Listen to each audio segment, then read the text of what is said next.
बारिश का मौसम था, जिस कारण राधा के पति मोहन का काम लगभग चौपट हो गया था। राधा और मोहन तो किसी तरह अपने दिन गुजार रहे थे, लेकिन बूढ़े सास ससुर और दो छोटे छोटे बच्चे आए दिन कुछ गर्मा गर्म खाने की डिमांड करते। बाहर तेज बारिश हो रही थी। झोपड़ी में जगह जगह से पानी टपक रहा था। राधा के सास ससुर, उसके दोनों बच्चे, परी और राजा को लेकर एक कोने में दुबके हुए थे। उसी समय कहीं से गरम गरम पकौड़े तलने की खुशबू आने लगती है। ऐसा लगता है कहीं पकोड़े बन रहे हैं। बारिश में गरम गरम चाय और पकोड़े खाने का आनंद ही अलग है। हमें चाय के साथ रोटी नसीब हो जाती है, वही बहुत है। राधा और मोहन ने तो 2 दिन से कुछ नहीं खाया। माँ, बाहर कितनी तेज बारिश हो रही है, तुम हमारे लिए पकौड़े बना दो ना। माँ तो कभी कुछ बनाती नहीं है, हमारा चाय कितना भी मन हो, माँ हमारे लिए कुछ नहीं बनाएगी। ऐसा नहीं है राजा बेटे, मेरा तो बहुत मन करता है तुम लोगों को स्वादिष्ट भोजन बनाकर खिलाऊं, लेकिन मेरे हाथ बंधे हुए हैं। बारिश के कारण तेरे पिताजी का काम बंद है, इसलिए हमारे हाथ जरा तंग चल रहे हैं। माँ, तुम हमेशा यही कहती हो कि तुम्हारे हाथ तंग है, हमेशा एक ही बहाना बनाती हो। तभी पवन बाहर से घर आता है। उसके हाथ में एक छाता था, लेकिन वो भी टूट गया था, जिस कारण वो बारिश में भीग जाता है। आप तो बुरी तरह से भीग गए हैं। आप अपने कपड़े बदल लीजिए, मैं सबके लिए चाय बनाती हूँ। बाबा, बाहर पकोड़े बन रहे हैं क्या? हाँ, लालू हलवाई के यहाँ आलू, प्याज, गोभी और पनीर के पकोड़े बन रहे हैं। तभी यहाँ तक खुशबू आ रही है। बाबा, हमारे लिए पकौड़े ले आओ ना। बारिश में सिर्फ चाय कौन पीता है, हम चाय के साथ पकौड़े खाएंगे। परी बिटिया, तेरे बाबा अभी अभी बाहर से आए हैं। देख कितना भीग गए हैं। दोबारा बाहर जाएंगे तो फिर भीग जाएंगे और बीमार पड़ जाएंगे। पकौड़े फिर कभी खा लेना। मैं जानती हूँ आप ये सब बहाने बना रहे हैं, बिल्कुल माँ की तरह। मैं कुछ नहीं जानती, मुझे पकौड़े खाने हैं। पकौड़े खाने का तो मेरा भी बहुत मन है। बहू, देख तो जरा घर में बेसन है क्या।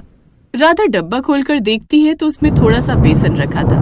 माँ जी, घर में बेसन तो है, लेकिन ना तो प्याज है ना आलू। ठीक है, तू बेसन के पकौड़े बना दे। हमारे पास हरी सब्जी नहीं है तो क्या हुआ, पकौड़े के नाम पर कुछ तो मिल जाएगा। राधा मन ही मन सोचती है कि बेसन तो बहुत कम है, इतने से बेसन में कितने ही पकौड़े बन पाएंगे। अगर घर में कोई हरी सब्जी होती तो थोड़ी ज्यादा पकौड़े बन जाते। तभी उसे कुछ याद आता है। वो अपनी झोपड़ी के पीछे जाती है, जहाँ उसने थोड़े से पालक के पौधे लगाए थे। थोड़े से पालक है, इनके पकौड़े बना देती हूँ। वो पालक तोड़कर ले आती है और बेसन के घोल में पालक के पत्ते मिलाकर पालक के पकौड़े बनाती है।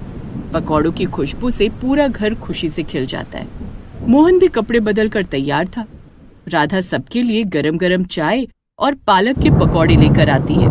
माँ, तुमने पकोड़े बना दिए, तुम कितनी अच्छी हो। सभी लोग बारिश के मौसम में चाय और पकौड़े का आनंद लेते हैं।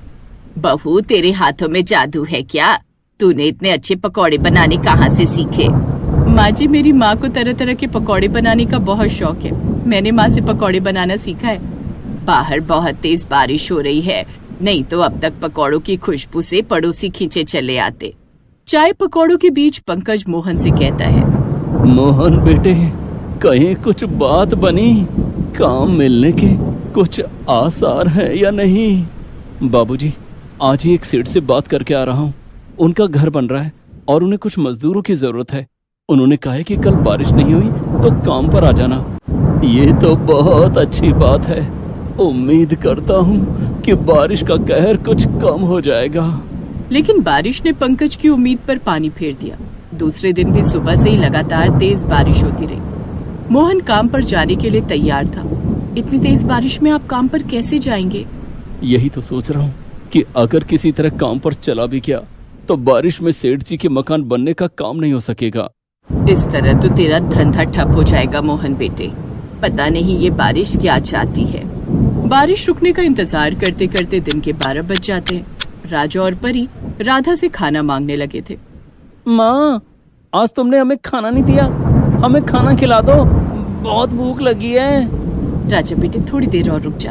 अभी तेरे बाबा काम पर जाएंगे, शाम को लौटते समय वो राशन लाएंगे, तब मैं खाना बना दूंगी। माँ, तब तक तो रात हो जाएगी, हमें तो अभी भूख लगी है ना, जल्दी से खाना बना दो।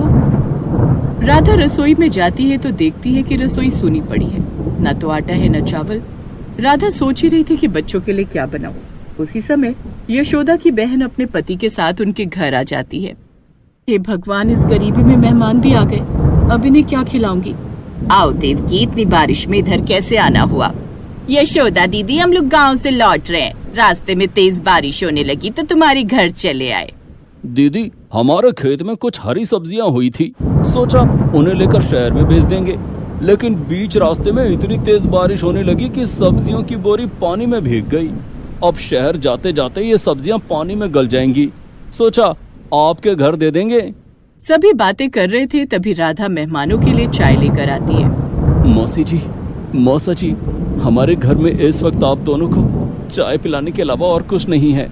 अरे कैसी बातें कर रहा है मोहन, एक बोरी सब्जी लाई हूँ। बहू, तू ये सब्जी की बोरी ले जा और हमारे लिए कुछ अच्छा सा बना दे। राधा सब्जी की बोरी लेकर रसोई में जाती है।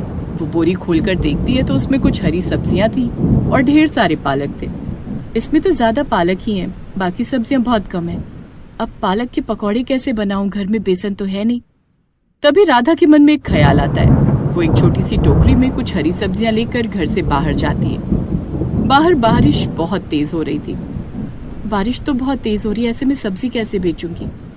राधा अपनी झोपड़ी के किनारे खड़ी खड़ी यही सोच रही थी कि तभी छाता लिए एक आदमी वहां से गुजर रहा था।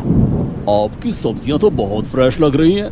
ऐसा लग रहा है जैसे अभी अभी खेत से तोड़ कर लाई गई हैं। हाँ बाबूजी, ये सब्जियां बिल्कुल ताजी हैं। क्या आप ये सब्जियां मुझे दे दोगी? मैं इसके बदले में आपको 100 रुपए दूंगा। हाँ क्यों नहीं बाबूजी, ये लीजिए। राधा उस आदमी को सब्जी दे देती है। बदले में वो आदमी उसे 100 रुपए देता है। राधा पैसे लेकर भीगती हुई लाला की दुकान पर जाती है। वो थोड़े से बेसन खरीद कर लाती है। घर आकर वो पालक के पकौड़े बनाने लगती है। पकौड़ों की खुशबू खिड़की के रास्ते पड़ोसियों के घर तक पहुंच जाती है। लोग अपनी अपनी खिड़की से राधा को पकौड़े बनाते देखने लगते हैं। राधा की झोपड़ी के सामने एक हॉस्टल था जिसमें लड़कियां रहती थी। वे भी राधा के पकौड़ों की ओर ललचाई निगाहों से देख रही थी। इधर राधा पकौड़े बनाकर घर में सबको खाने के लिए दे देती है। परी, राजा, पालक के पकौड़े खा लो। वाह, पालक के पकोड़े। दीदी, माँ ने आज फिर पालक के पकोड़े बनाए हैं। मजा आ गया। दोनों बच्चे खुशी खुशी पालक के पकौड़े खाते हैं। घर आए मेहमान और घर के सदस्य भी पालक के पकौड़ों का मजा लेते हैं। राधा ने देखा कि बोरी में अभी भी बहुत से पालक बचे हुए थे। राधा ने मोहन से कहा, सुनिए जी, लगातार बारिश होने के कारण आपका काम रुका हुआ है, जिस कारण हमारे पास राशन लाने के पैसे नहीं है। क्या करूं राधा, मेरी तो कुछ समझ नहीं आ रहा है। बारिश के मौसम में हम दिहाड़ी मजदूरों का यही हाल होता है।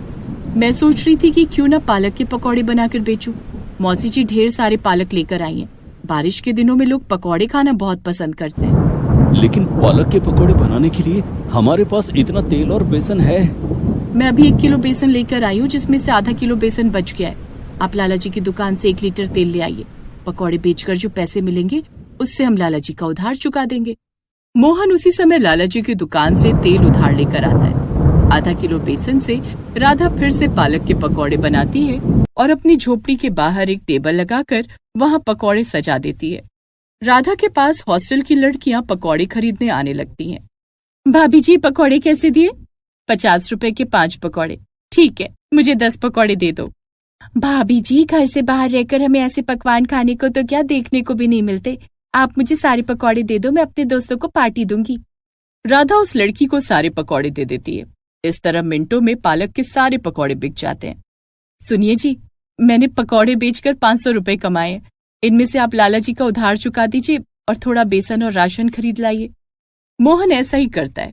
उस दिन राधा ने अपनी कमाई के पैसे से घर आए मेहमान और घर के सदस्यों को भरपेट भोजन कराया। दूसरे दिन सुबह राधा फिर से पालक के पकौड़े बनाने लगती है। बहू, माना कि तू पालक के पकौड़े बहुत अच्छे बनाती है, लेकिन हमें रोज रोज पालक के पकौड़े ही खिलाएगी क्या? माँ जी, पकौड़े हमारे लिए नहीं, ग्राहकों के लिए। ग्राहकों के लिए? राधा एक दिन पहले की पूरी बात यशोदा को बताती है। तो अब हमारी बहू पैसे कमाने लगी है। हाँ, मुझे तुझ पर गर्व है बहू। ला, पकौड़े बनाने में मैं भी तेरी मदद करूंगी। ज्यादा पकौड़े बनेंगे तो ज्यादा बिकेंगे। दोनों सास बहू पालक के पकौड़े बनाने लगती हैं, जिसे बेचकर राधा पैसे कमाती है। राधा की चतुराई से सभी लोग बहुत खुश थे। Please subscribe this channel.